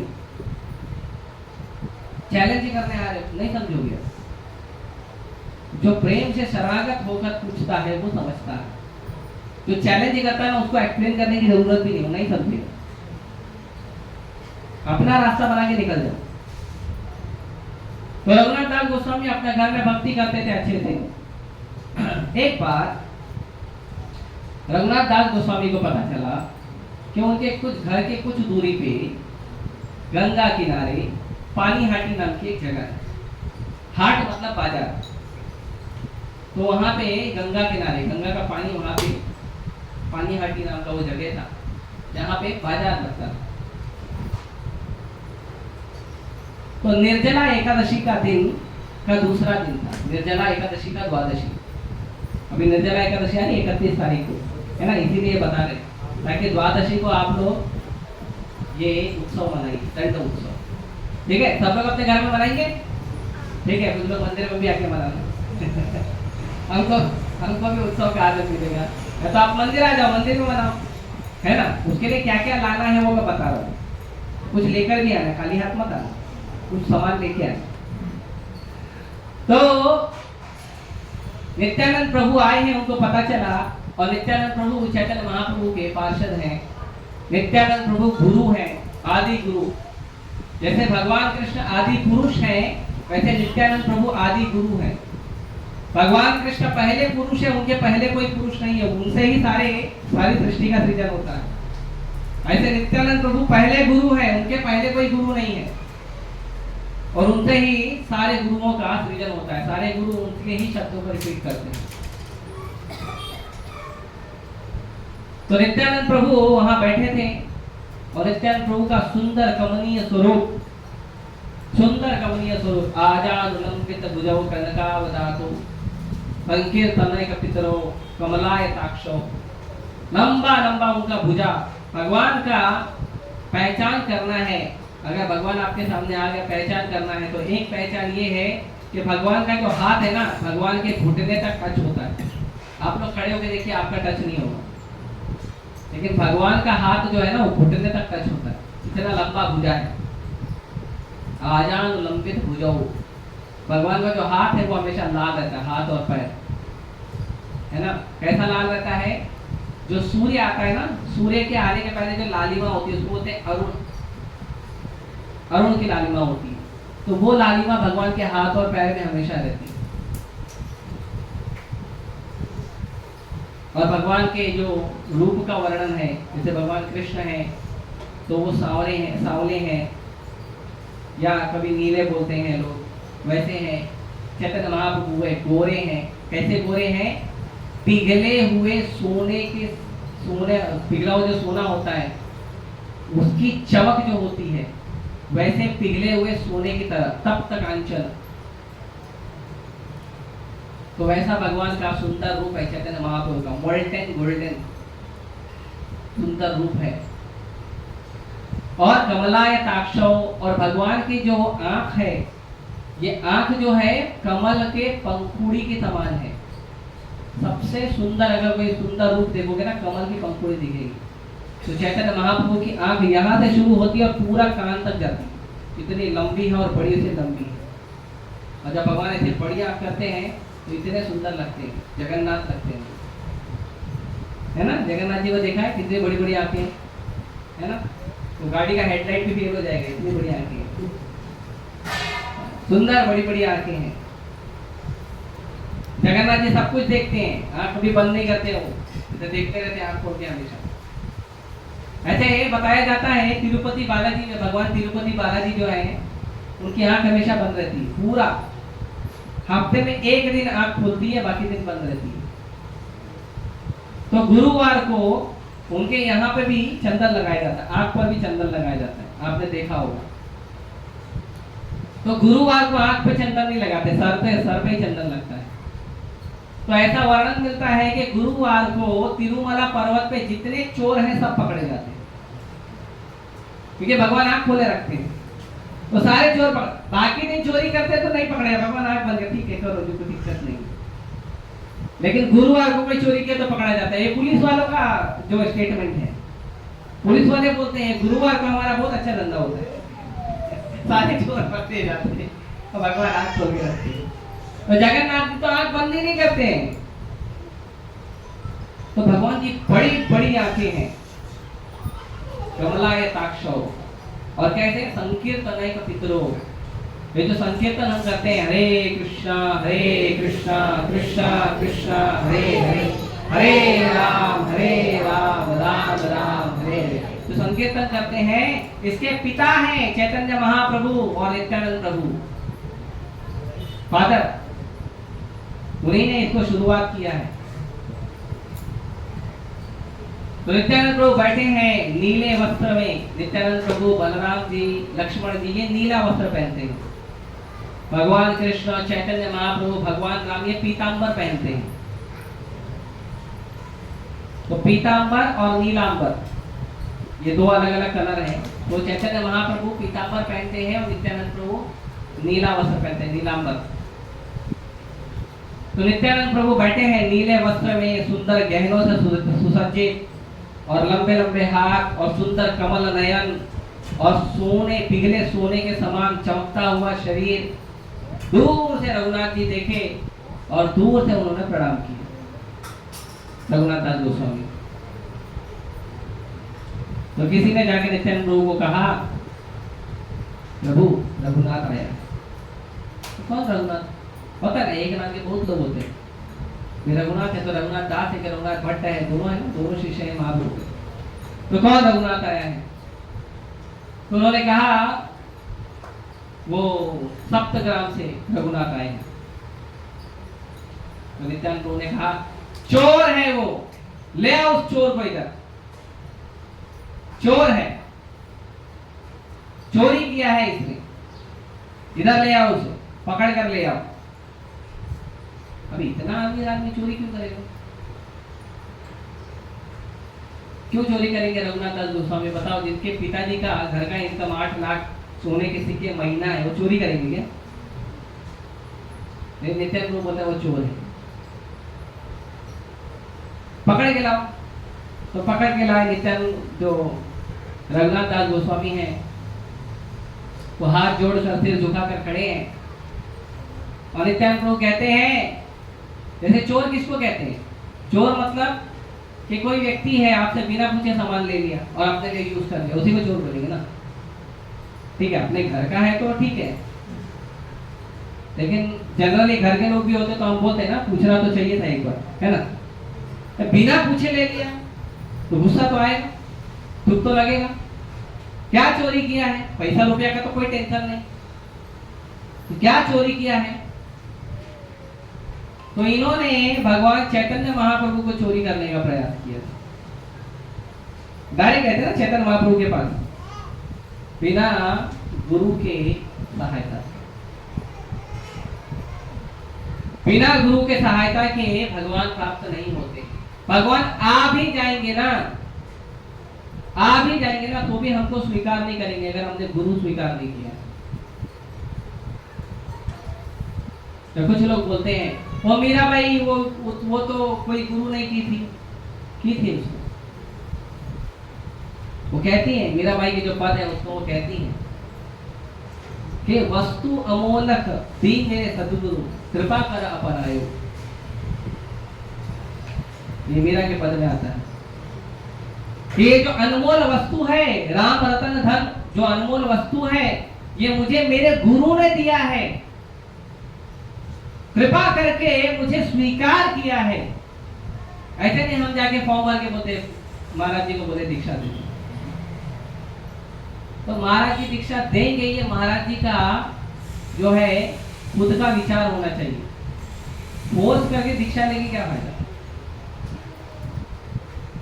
तो कृपा करके हमको वैष्णव गुरु हमको कृपा करके स्वीकार करते हैं और दया करके भगवत ज्ञान देते हैं, तब भगवान की कृपा प्राप्त होती है।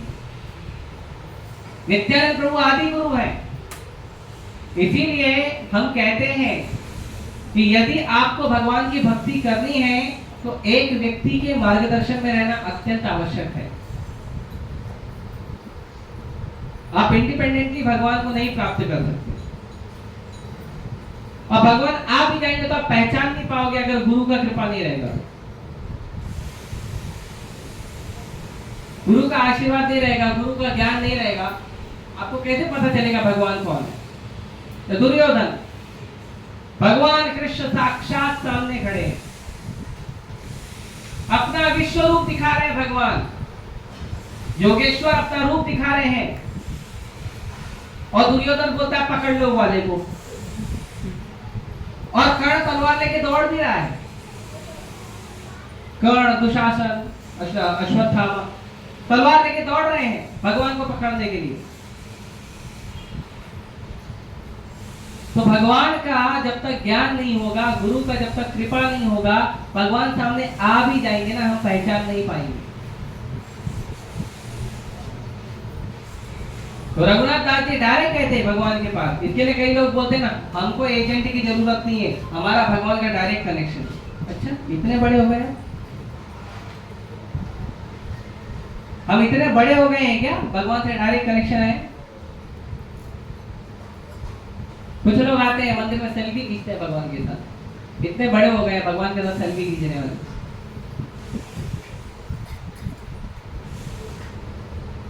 तो भगवान कौन है पहले हमें पता होना चाहिए कि भगवान कौन है, फिर भगवान का सेवा कैसे किया जाता है तो पता होना चाहिए। ये कैसे पता चलेगा? जब आप भगवान के किसी भक्त के मार्गदर्शन में आप कार्य करोगे। आप भक्ति कर रहे हो, माला जप कर रहे हो, भक्त के मार्गदर्शन में करिए। आप गीता पढ़ रहे हो, भागवतम पढ़ रहे हो, भक्तों के मार्गदर्शन में पढ़िए। आपको कुछ भी भगवान की सेवा करना है, भक्तों के मार्गदर्शन में करिए, तो क्या होगा? तो भगवान स्वीकार करेंगे। जैसे दुर्वासा मुनि गए, अम्बरीश महाराज के चरणों में दुर्वासा मुनि ने अपराध किया। अम्बरीश महाराज भगवान के महान भक्त हैं। दुर्वासा मुनि इतने महायोगी, अब ये अम्बरीश महाराज तो योगी नहीं है, वो तो भगवान का सिंपल भक्ति हरे कृष्ण जप करते थे, कोई बहुत बड़ा भक्ति तो नहीं करते। तो अम्बरीश महाराज के चरणों में जब अपराध किया दुर्वासा मुनि ने, तो कैसे अपराध किया? अम्बरीश महाराज ने उनको खिलाने के पहले खुद खा लिया था। क्या लिया था? निर्जल एकादशी रखा था और उपवास का पालन करना था। दुर्वासा मुनि बोले मैं थोड़ा घूम के आता हूँ, नहा धो के आता हूँ, आप थोड़ा वेट करो। दुर्वासा मुनि को टाइम ज्यादा लग रहा था, पालन का टाइम निकला जा रहा था। तो उन्होंने अपने गुरुओं से पूछा अम्बरीश महाराज ने कि क्या करूं, अभी अतिथि आए, बिना अतिथि को खिलाए, वो भी गुरु है, ब्राह्मण है, उनको खिलाए बिना मैं कैसे खाऊं? तो अम्बरीश महाराज के ब्राह्मणों ने कहा पानी पी लो, पानी पीना उपवास तोड़ने और नहीं तोड़ने के बराबर होता। तो उन्होंने एक घूंट पानी पिया था, बस उतने में दुर्वासा मुनि गुस्सा हो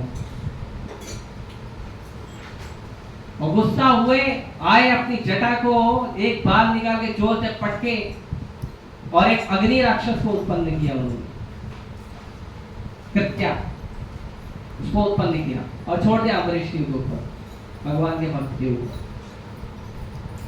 लेकिन कृत्या अम्बरीश जी को मिले उसके पहले सुदर्शन जी उनको मिल गए, क्योंकि सुदर्शन जी को भगवान ने स्टैंडिंग ऑर्डर दिया था, मेरे से पूछने मत आना, अगर अम्बरीश के ऊपर कोई कष्ट आए तो मुझसे पूछने नहीं आना, सीधा अटैक। ऐसे कुछ लोग होते हैं ना भारत की सेना में, उनको स्टैंडिंग ऑर्डर होता है, अटैक हुआ तो आप फायरिंग चालू कर देना, पीछे हम डिसीजन लेते रहेंगे। ऐसे भगवान कृष्ण की जो व्यक्ति भक्ति करता है, भगवान कृष्ण सुदर्शन को स्टैंडिंग ऑर्डर दे के रखे हैं कि मेरे भक्त को कष्ट आएगा तो तुम पहले चले जाना, मेरे से पूछने मत आना, परमिशन लेने की जरूरत नहीं है, गो एंड अटैक। तो सुदर्शन जी पहले तो कृत्या को जला के भस्म कर दिया। वो कितना भी अग्नि है, सुदर्शन से ज्यादा अग्नि थोड़ी है, हजारों सूर्यों जितना शक्ति है, अग्नि है सुदर्शन में, तो उससे पावरफुल तो नहीं है। कृत्या को मार दिए और कृत्या को मारने के बाद अब लगे दुर्वासा के पीछे। दुर्वासा जी भाग रहे गए देवताओं के पास गए, बोले अरे मेरे पीछे सुदर्शन लगा है, बचाओ। तो देवता बोले कौन लगा है? सुदर्शन, हरे कृष्ण, आगे नहीं, हमारे अंदर ताकत नहीं है बचाने की। आपको कहाँ जाओ? ब्रह्मा जी है, हम सबके पिताजी ब्रह्मा जी, आपके पिताजी ब्रह्मा जी, जाइए। भाग के गए ब्रह्मा जी के पास, पिताजी मैं कष्ट में हूँ, बचाओ। क्या हुआ? वो पीछे सुदर्शन लगा है। तो सुदर्शन लगा है, ठीक है, आप शिव जी के पास जाइए, वो परम वैष्णव है, वो कुछ कर सकते हैं, हरे कृष्ण। तो वो चले गए शिव जी के पास। शिव जी को बोले अरे भाई बचाओ, भाई है शिव जी, भाई है, ब्रह्मा जी और दुर्वासा मुनि दोनों पुत्र हैं ब्रह्मा जी के, ये शिव जी और दुर्वासा मुनि। तो शिव जी बोले अरे ये तो वैष्णव है, मैं वैष्णव के खिलाफ कैसे लड़ाई करूं, आप आगे जाइए, विष्णु का है, विष्णु के पास ही जाइए। सोचिए दुर्वासा मुनि का शक्ति, उनका योगी पावर कितना है। बिना वीजा पासपोर्ट के दुर्वासा मुनि चले गए सीधा वैकुंठ। वैकुंठ में एंट्री ले लिया उन्होंने, सीधे विष्णु के पास पहुंच गए और भगवान विष्णु को कहते हैं भगवान आपका सेवक सुदर्शन मेरे पीछे लगा है, कृपया बचाइए। तो इस पे परम पूज्य राधा गोविंद स्वामी महाराज कहते हैं कि ऐसा इतिहास में पहली बार हुआ था कि जब एक ब्राह्मण भगवान के पास आया हो और भगवान ने प्रणाम नहीं किया, प्रणाम नहीं किया, भगवान ने अपराध किया वैष्णव के चरणों में, भगवान ने प्रणाम नहीं किया दुर्वासा मुनि को। और दुर्वासा मांग रहे हैं निवेदन कि मुझे सुदर्शन से बचाइए, तो भगवान कहते हैं आई एम नॉट इंडिपेंडेंट। तुमको लगता है, दुनिया को लगता है मैं स्वराट हूँ, मैं संपूर्ण भगवान हूँ, लेकिन आप लोग के अंडरस्टैंडिंग के लिए बता दूं, अहम भक्त पराधीना भक्त भक्त जना प्रिय। मैं मेरे भक्तों के अधीन हूँ, मैं मेरे भक्तों के शरणागत हूँ, मेरे भक्त जो बोलते हैं मैं वही करता हूँ, मैं उसके अलावा कुछ नहीं करता। फिर दुर्वासा मुनि बोले ठीक है आप बचा नहीं सकते, सोल्यूशन तो बताओ। भगवान ने कहा जिस वैष्णव के चरण में अपराध किया उसी वैष्णव के चरण में जाके वापस गिरो और माफी मांगो। और जब वो वैष्णव बोलेगा कि मैंने तुमको माफ कर दिया तो सुदर्शन तुमको छोड़ देगा। और दुर्वासा मुनि पूरा ब्रह्मांड घूम के 1 साल के बाद आए। अम्बरीश महाराज 1 साल तक हाथ जोड़ के खड़े थे, भूखे प्यासे, कुछ खाए नहीं, कुछ पिए नहीं, दुर्वासा मुनि का वेट कर रहे। तो अम्बरीश महाराज के चरणों में उन्होंने अपना सिर नवाया और रिक्वेस्ट की, माफी मांगी। अम्बरीश महाराज ने माफ किया, तब जाके सुदर्शन ने पीछा छोड़ा। तो ऐसे नहीं है कि कोई भी व्यक्ति बिना भक्तों की सहायता के भगवान को प्राप्त कर लेगा, या भक्तों को कुछ भी उल्टा सीधा बोल देगा, भक्तों को डांट देगा, भक्तों को कोई गलत कार्य कर देगा और उसके बाद सोचेगा कि भगवान स्वीकार, भगवान नहीं स्वीकार करेगा। ऐसे कई सारे चैतन्य महाप्रभु की लीला में ऐसे कई सारे उदाहरण हैं। चैतन्य महाप्रभु अपने भक्तों के प्रति किए गए अपराध को स्वीकार नहीं करते हैं, तो बहुत सतर्क रहना चाहिए। इसके लिए 10 नाम अपराध है, वो 10 नाम अपराध से बचकर रहना चाहिए। तो 10 नाम अपराध में मालूम है सबसे पहला नाम अपराध क्या है? कुछ भक्तों को पता हो, कुछ वैष्णव को बता सकते हैं, बताइए गुरु जी।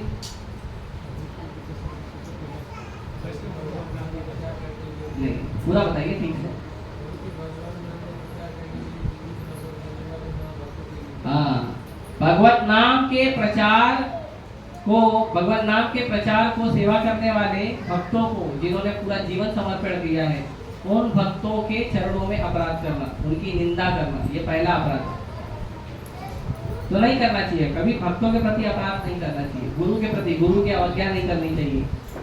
ये सब अपराध है, नाम अपराध है। तो अपराध करेंगे तो नाम में रुचि नहीं आएगा। तो नित्यानंद प्रभु बोले ये चोर है, क्या चोरी किया है? तो इन्होंने चैतन्य को चोरी करने का प्रयास किया है। चोरी करना, चोरी का प्रयास एक बराबर है ना, दोनों का सेम दंड मिलता है। किसी ने मर्डर किया है और मर्डर करने का प्रयास किया या हेल्प भी किया है तो उसको सेम सजा मिलती है। तो चोरी किया है या चोरी का प्रयास किया तो भी सेम सजा मिलेगी। क्या सजा है? सजा क्या है? तो नित्यानंद प्रभु ने अपने चरण कमल जो है वो रघुनाथ दास गोस्वामी के सिर पर रख दिए, ये उनकी सजा है। ऐसी सजा तो सबको मिलनी चाहिए।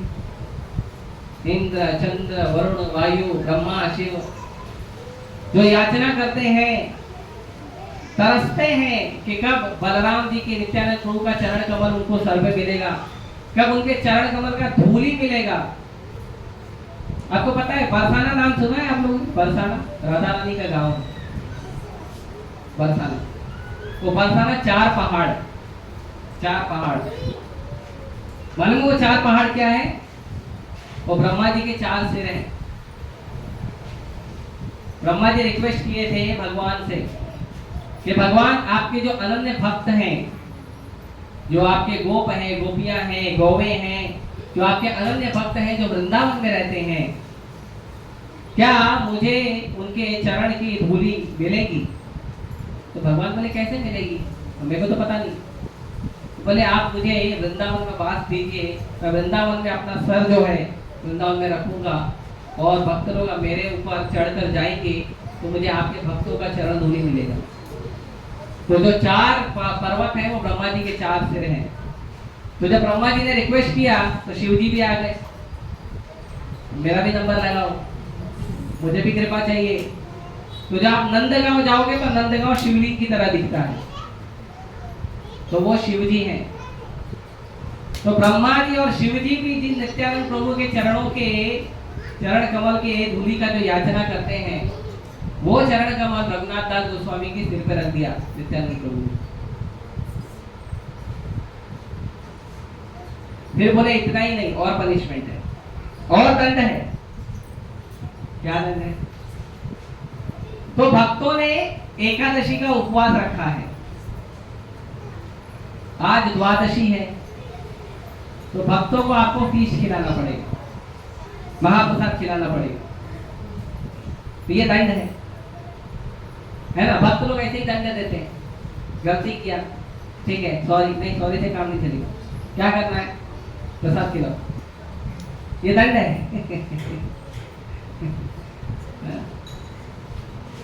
तो क्या खिलाना है? पनीर चाहिए कि पकोड़ा चाहिए, रसमलाई चाहिए, रसगुल्ला चाहिए, जलेबी चाहिए, मत्ती मुंह में पानी आया, प्रसाद है बाद में, है प्रसाद है, कहते हैं प्रसाद है ना, मुझे मिलेगा ना। तो क्या प्रसाद चाहिए? क्योंकि प्रसाद अगर बोला है तो उसके लिए अरेंजमेंट करना पड़ता है। बाजार से पहले सब्जी ला के, जैसे अभी जो प्रसाद मिलेगा इसके लिए 2 दिन से भक्त लोग तैयारी करते हैं। कोई बाजार से जाके सब्जी उब्जी लेके आता है, कोई दाल दलहन चावल वगैरह धान वगैरह ले आता है, तो तैयारी करना पड़ता है। फिर कुकिंग कौन करेगा, उसके लिए 2-3 दिन भक्तों को फोन करके पूछना पड़ता है, गुरु जी माता जी आप आएंगे क्या, कुकिंग करेंगे क्या, तो बोलना पड़ता है, अरेंजमेंट करना पड़ता है। एक छोटा सा प्रोग्राम है लेकिन उसके लिए 2-3 दिन से तैयारी चलती है। अभी नित्यानंद प्रभु तो अभी बोल रहा, अभी खिलाओ, कहाँ से खिलाएंगे? अभी तुरंत कुकिंग करने वाला कहाँ से लाएंगे? कि सब्जी कौन लेके आएगा, सब्जी कटिंग कब होगी, कब कुकिंग, कब चूल्हा जलेगा, कुकिंग कब होगा, तो टाइम लगेगा ना। अभी बोले हैं तो रात तो होगी, अभी द्वादशी चालू है, अभी बोलते अभी पारण करना है। तो नित्यानंद बोले डोंट वरी, मेनू मैं बताऊंगा। क्या मेनू है? तो मेनू है दही चूड़ा, चूड़ा पोहा, पोहा जानते हैं आप लोग, महाराष्ट्र में लोग पोहा बोलते हैं, तो दही चूड़ा, तो यूपी वगैरह में या बंगाल वगैरह में चूड़ा बोलते हैं, है ना। बहुत सात्विक प्रसाद है, बहुत सात्विक भोजन। अभी तो लोग वो चाय है, चाय पिलाओ, और वो भी कैसा चाय चाहिए पता है? पहले चाय फिर पानी, बोले चाय पानी बोलते हैं, चाय पानी लाओ, पहले चाय फिर पानी। अरे पहले पानी पियो, थक कर आए, पहले पानी पियोगे, पहले चाय, पहले चाय फिर पानी। अभी चाय का चलन चला है, आपको आदत लगा दिया, पता नहीं किसने, अंग्रेजों ने आके सिखाया है चाय पियो। कि चाय हमारा चलन नहीं है। चाय जो है वो तामसी आहार है, नशा होता है उसमें। इसके लिए स्कूल में लोग चाय कॉफी पीने के लिए मना करते हैं। तामसी आहार, सात्विक आहार, सात्विक आहार है दूध, पोहा, फल, ये सब सात्विक आहार है। तो क्या रेसिपी है? रेसिपी है दूध ले आओ, पोहा ले आओ, दही ले आओ और केला लाओ। क्योंकि निर्जल उपवास रखे हैं तो करीब नहीं तो भी 36 घंटा तक हो जाता है। 36 घंटा, रात को दशमी की रात को 9 बजे 10 बजे भक्त लोग प्रसाद लेके सोते हैं, तो पूरा वो 6-7 घंटा, फिर उसके बाद 24 घंटा पूरा सुबह मंगला आरती से लेके दूसरे दिन का मंगला आरती, फिर मंगला आरती के बाद भी 2-3 घंटे के बाद 6 बजे 7 बजे पारण का टाइम होता है। तो ऑलमोस्ट 30-36 घंटा हो जाता है। तो 30-36 घंटा बिना पानी के भक्त लोग रहते हैं। क्या करते हैं भक्त लोग? सो जाते हैं? नहीं, कीर्तन करते हैं, दिन भर रात भर जप करते हैं, कीर्तन करते हैं। हमारे जुहू में ऐसा हमने आयोजन रखा है कि जो भी व्यक्ति पूरा दिन भर जप करेगा, जो व्यक्ति 64 माला से ज्यादा जप करेगा, उसका नाम लिखकर भगवान के चरण कमलों में रखा जाएगा। तो आप में से भी जो लोग 64 माला करेंगे, जो भी आप में से 64 माला करेगा निर्जला एकादशी के दिन, वो नाम अपना बता देना प्रभु जी को, है ना। नाम बता देना प्रभु जी को, प्रभु जी आपका नाम लिख के श्री श्री गौरताई के चरणों में रखेंगे। ऐसा हम लोग जो में करेंगे, आप लोग के लिए यहाँ भी करेंगे, ताकि आप लोगों को भगवान का आशीर्वाद प्राप्त हो। तो दिन भर जब करते हैं भक्त लोग। अब सोचो 30 घंटा भूखा रहना, 30 घंटा 36 घंटा भूखा रहना, वो भी गर्मी में। 2 दिन बाद है, भगवान कृपा करे बारिश हो जाएगी तो थोड़ा राहत मिलेगा, नहीं तो गर्मी तो है, उसमें भक्त लोग भूखे रहेंगे, उसमें भी दिन भर जब करेंगे, पानी नहीं पिएंगे। एक तो पेट के अंदर गर्मी, शरीर के अंदर गर्मी, ऊपर से बाहर गर्मी, है ना। उसको ठंडा ठंडा चाहिए। तो नित्यानंद प्रभु ने कहा आप दही चूड़ा का उत्सव करिए, दूध, पोहा, गुड़ और दूध, पोहा, गुड़ और दही, पोहा, गुड़, ये 2 अलग, एक दूध का और एक दही का। तो दूध में भी कैसा दूध? एकदम गाढ़ा रबड़ी जैसा दूध। सब लोग अपने घर में बना लेना नहीं तो मंदिर लेके आ जाना। कुछ लोग दूध ला सकते हैं, कुछ पोहा ला सकते हैं, कुछ गुड़ ला सकते हैं, कुछ केला ला सकते हैं, लेकर आइए। तो हम उसको मिक्स करके दही चूड़ा बनाएंगे, आपको खिलाएंगे। तो ऐसा करके सबको बांटा गया। कैसे बांटा गया? तो दो दो पात्र दिए गए, दो दो पात्र, एक दूध का पोहा और एक दही का पोहा, सबको दही चीड़ा जो है और एक दूध चीड़ा सबको दिया गया। तो पता चल गया कि रघुनाथ दास गोस्वामी जो है वो पार्टी दे रहे हैं, सबको फीस्ट दे रहे हैं। तो आसपास के गांव वाले भी आ गए, और कौन पार्टी को कौन स्वीकार कर रहा है, कौन दंड दिया है? तो नित्यानंद प्रभु दिए हैं। तो सब आसपास के गांव वाले भी आ गए कि हम भी खाएंगे। तो सबको बड़ा बड़ा मिट्टी का जो पात्र है, कुल्हड़, मिट्टी का जो कुल्हड़ है, वो मिट्टी के कुल्हड़ में सबको, एक कुल्हड़ में दही वाला दही चीड़ा और एक में दूध वाला दूध चीड़ा, ये जो दोनों है सबको दिया गया। सबको दिया गया। पूरा गंगा का तट भर गया, पानी हाटी में पूरा गंगा का तट भर गया, और आसपास के गांव हजारों लोग आए। तो खड़े कहाँ होंगे? तो लोग गंगा में जाके आधे आधे पानी में खड़े हो गए, मेरी पार्टी तो चाहिए। और स्वयं भगवान जब खड़े हैं तो पार्टी तो आनंद का विषय है, कोई खा ही नहीं रहा। सबको दे दिए, लोग खाओ, कोई खा ही नहीं रहा। तो नित्यानंद प्रभु बोले बांटा के नहीं, ठीक से खाली नहीं छोड़ दिया किसी का, सबका भरा, सबको बना बना के बांटा है। उसके लिए ना तेल लगाया, ना मसाला लगाया, ना कुछ नहीं, बस दूध लाए, पोहा गुड़ केला मिक्स किए अलग, दही लाओ, पोहा गुड़ केला मिक्स करके लो, सबको बांट दिया। फटाफट बन गया, फटाफट बांट दिए। ये कोई खा ही नहीं रहा है, क्यों नहीं खा रहे हैं? तो बोले भगवान को भोग नहीं लगा है। ये एक नई सीख है कि हमें कुछ भी ऐसा नहीं खाना चाहिए जो भगवान को भोग नहीं लगा है। आप तो हमारे एक आचार्य का उदाहरण बताते हैं। भक्ति सिद्धांत सरस्वती ठाकुर गोस्वामी महाराज, हमारे परम गुरु, प्रभुपाद जी के गुरु, 4 साल की उम्र थी, वो एक बार आम खा लिए थे। आम, छोटा बच्चा है, 4 साल का आम खा लिए क्या?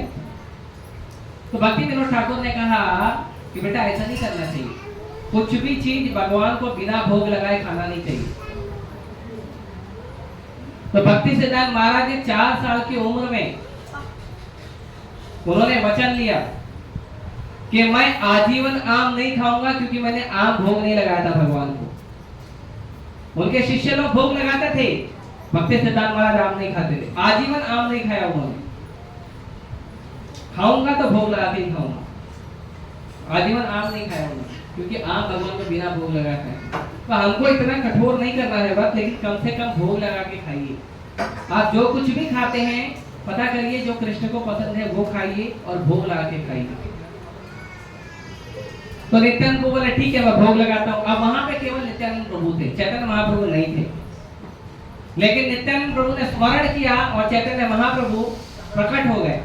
लेकिन कैसे प्रकट हुए कि चैतन्य महाप्रभु खाली नित्यानंद प्रभु को दिख रहे थे और किसी को नहीं दिख रहे थे।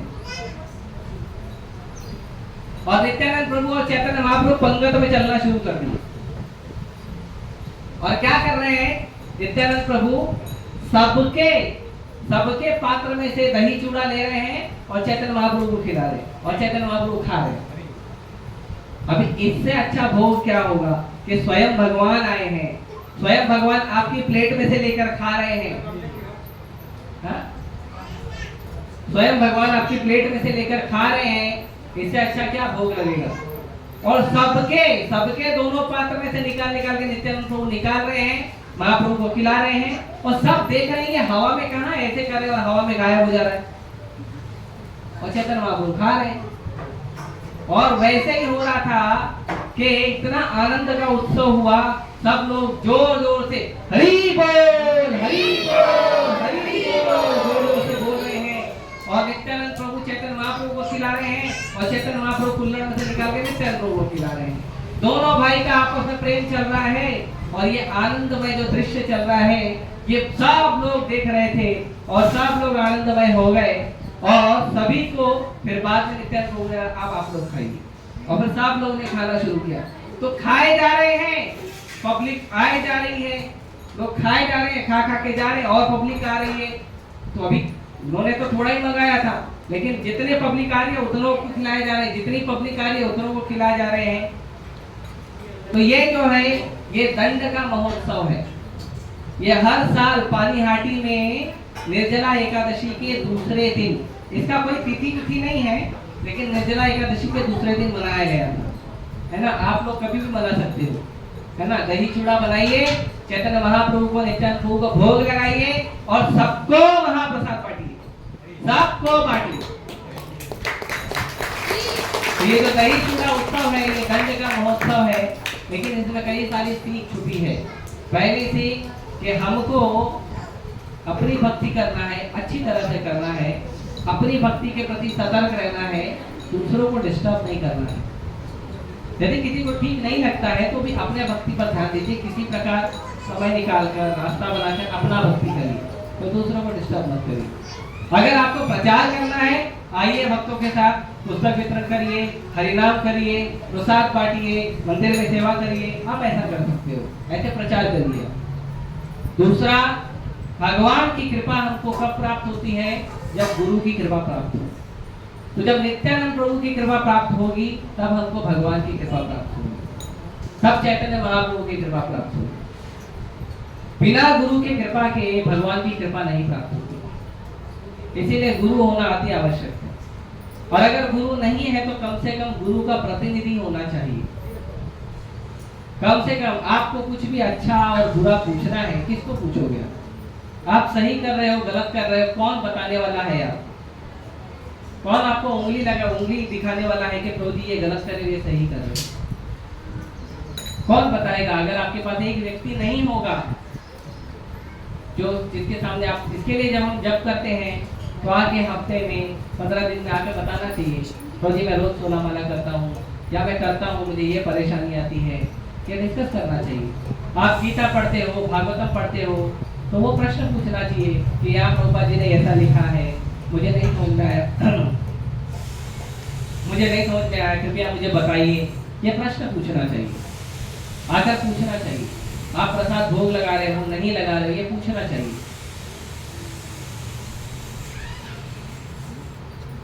कैसे भोग लगा रहे हो? भक्तों की सेवा करनी है, आकर पूछना चाहिए। प्रभु जी हम सेवा करते हैं, घर में इतना सेवा करते हैं, हम मंदिर के लिए भी कुछ सेवा करना चाहते हैं, क्या सेवा करें, कितना सेवा करें, आकर पूछना चाहिए।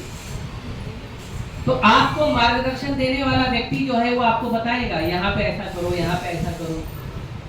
और भक्तों का निंदा नहीं करना चाहिए, भक्तों से झगड़ा नहीं करना चाहिए।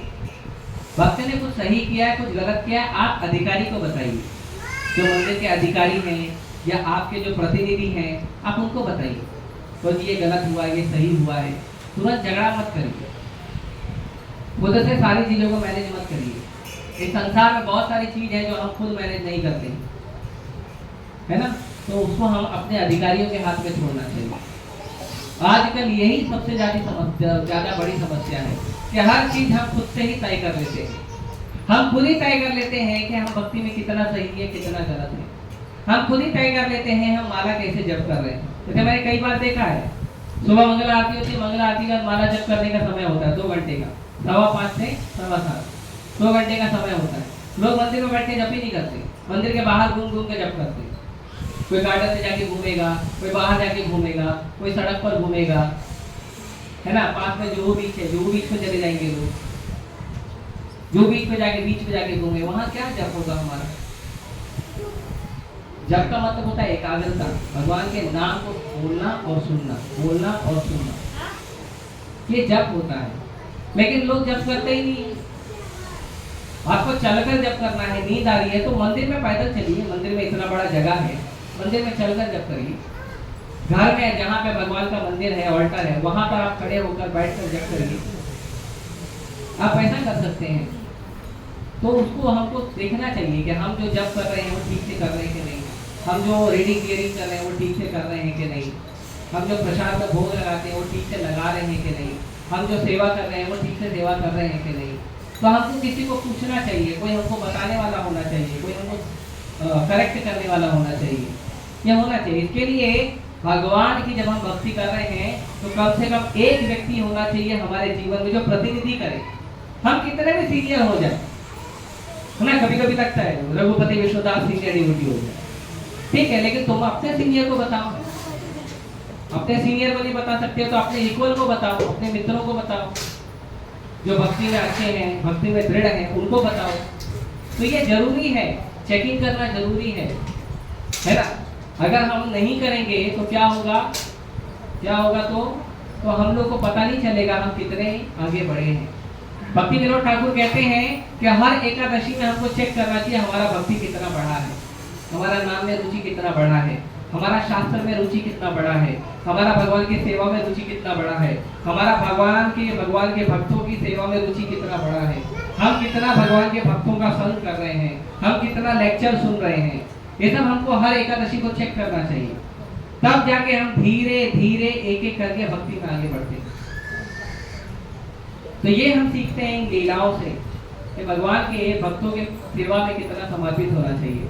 और भगवान के भक्तों को प्रसन्न करना है तो सबसे सुंदर तरीका है प्रसाद खिलाइए। भगवान के भक्तों को प्रसाद खिलाइए, उनको प्रसाद सर्विंग करिए, प्रसाद सेवा करिए।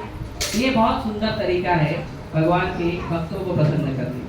तो हम इस लीलाओं से इन चीजों को सीखते हैं कि ये जो पानीहाटी दही चिड़ा उत्सव है अभी आने वाला है 3 दिन के बाद, तो आप लोग अपने घर में करिए और किसी को मंदिर में करना है तो आप आइए, कुछ अपने साथ सामग्री भी लेकर आइए। हम दही चिड़ा बनाएंगे, भगवान श्री श्री जगन्नाथ, बलदेव सुभद्रा, श्री श्री गौर निताई, राधा प्रसुद्ध भगवान को भोग लगाएंगे और फिर आप सभी को महाप्रसाद मिलेगा। ठीक है। हरे कृष्णा कृष्णा कृष्णा हरे हरे, हरे राम राम राम हरे। श्री श्री राधा प्रसुद्ध भगवान के, श्री श्री जगन्नाथ बलदेव सुभद्रा महारानी के, श्री श्री गौर निताई के, श्री प्रभुपाद के। हरे कृष्णा। एक प्रश्न है, किसी का प्रश्न है कोई?